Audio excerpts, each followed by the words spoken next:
eternity and time are, I think, intersecting. I mean, what Gebser meant by the integral structure was, I mean, he called it time freedom, right? Right. And so rather than thinking of, it's not atemporal, it's an increase in the intensity of time. He says that in moving from mental to integral consciousness, we're no longer going to be thinking of time as a measurement, but rather as intensity. Beyond what we would think of as the kind of thing a clock measures, and more like what Bergson meant by duration, more what Whitehead meant by concrescence, right? The nature of time is such that eternity is intersecting with each moment. Eternity is able to imagine itself in motion, and that motion is not just an appearance. So what we perceive as historical beings as this process of perfection, of a teleological movement towards a goal, is real. It's not just Maya. It's not just that kind of creative time is not merely a dream. Something is happening even to God, and this is where the process theology that Whitehead ends up articulating becomes relevant, and it's very much like Steiner's view of God involved in the evolution of consciousness. And so whatever the divine eternal is, we can no longer imagine it as separate from the earthly process of evolution. This is a panentheism, or even a pangentheism, if you want to get Genesis in there to emphasize the creative aspect of how God and the world are inside of each other. And so, this vision of the universe as a kind of continuous creation doesn't, I think, put us back into the situation where the universe is a kind of static thing. It's just one eternal block, but rather, more of a temporal eternity, or eternity as the moving image of time, as Plato put it in the Timaeus. There's a integration of these two concepts that we maybe had been thinking of as distinct. Yeah. A lot of my own thinking lately has been looking at that, and then looking at hybrid prehension, telepathy, morphic resonance, Steiner's ideas of higher consciousness, and just trying to see. It seems pretty clear to me that all these are kind of converging on something. And what is that exactly? Like when you perceive another organism and you see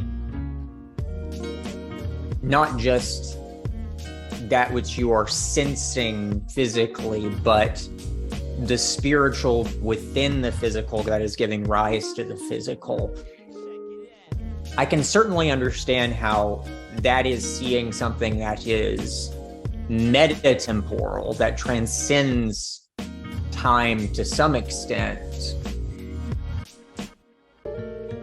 But again, it's like there's layers here that we kind of have to sort out. Like there's, you can think of a human being as not just being a body, but being kind of like an aura, like a field of possible gestures and words and thoughts and all those things. And so but I wouldn't describe that as the anachronon. That's not completely atemporal. That's within time, but just in a more stretched out, liquid sort of way than the physical. But it seems like Gebser's saying that to really perceive that as such, you have to see it as continuous with that which is truly atemporal, the anachronon. So how exactly does that work, right? And I'm sure you're familiar with the idea of the Library of Babel, right? Mm-hmm. You've got this giant library, and it's got every possible combination of words, every possible moment of our lives. I mean, we can imagine this as being more literal, that there's within the Platonic heaven, every moment is, in a sense, already there. because everything is a complex possibility. And so,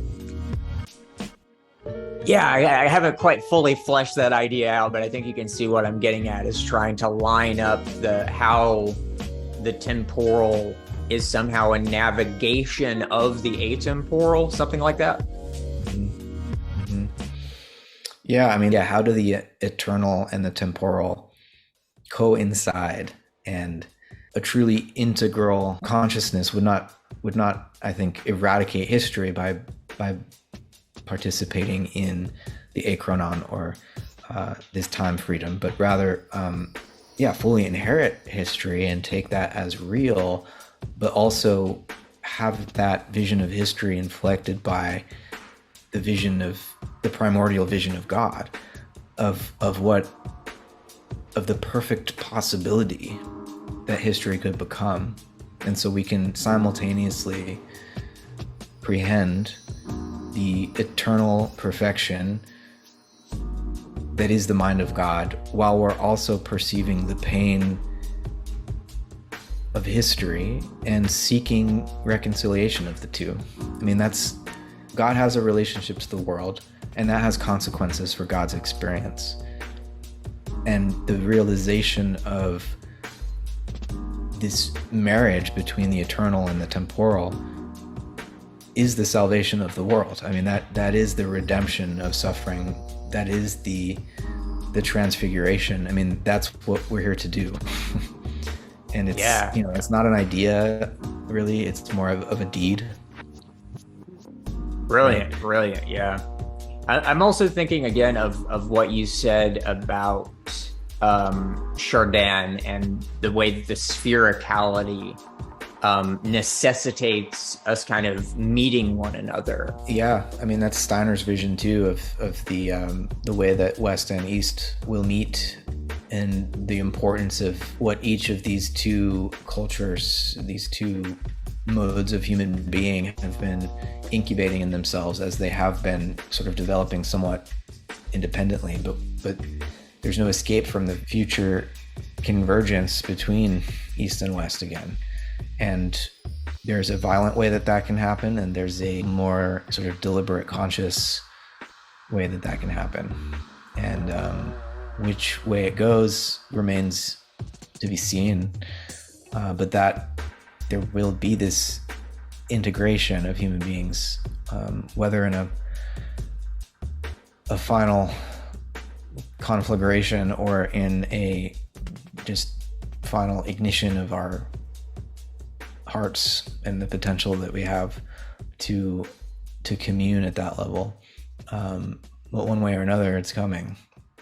And yeah. I can't help but feel at a more accelerated clip than Steiner foresaw.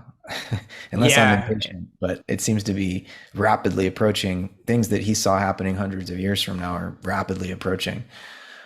Yeah, he said Ahriman would incarnate. It feels like it's happening right now, but